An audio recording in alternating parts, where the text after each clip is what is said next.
Forumi i gruas Elbasan në bashkëpunim me Fakultetin e Shkencave të Edukimit të Universitetit Aleksandër Xhuvani ka realizuar një leksion të hapur në lidhje me dhunën ndaj gruas. Qëllimi i këtij leksioni ishte informimi dhe ndërgjegjësimi i studentëve për shkaqet e dhunës në familje, mënyrën se si duhet luftuar fenomeni dhe njohjen e ligjit. Punonjësia sociale Nertila Toli tha se këto takime do të shërbejnë për të minimizuar dhunën në familje me të gjitha format e saj.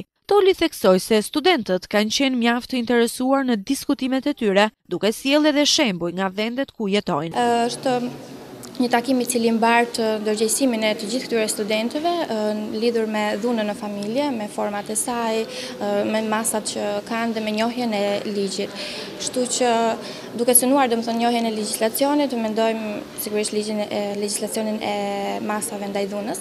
Synojmë edhe ndërgjegjësimin e këtyre studentëve në mënyrë të tillë që të minimizojmë edhe dhunën, sepse duke ditur që format e dhunës nuk është ose e gjithë dhuna pra, dhe format e saj ndodhin nga të gjithë moshat, kështu që kemi bërë takime edhe me të rinj, por edhe studentët i kemi pasur në fokus, gjithashtu edhe me komunitetin. Pra të njohim edhe njohuritë që ato kanë, edhe njëkohësisht të ndërgjegjësojmë pikërisht këta studentë për këtë për dhunën në familje.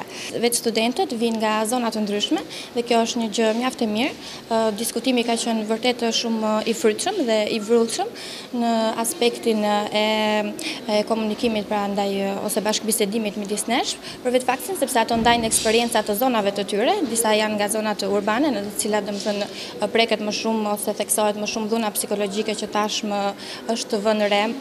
Ndërsa nga zonat urbane ndikon dhe mentaliteti dhe ato e theksojnë që akoma nuk pranohet dhuna fizike dhe ndaj asaj psikologjike. Gjithsesi është vërtet një takim shumë i rëndësishëm dhe bashkëbisedimi ka qenë i frytshëm.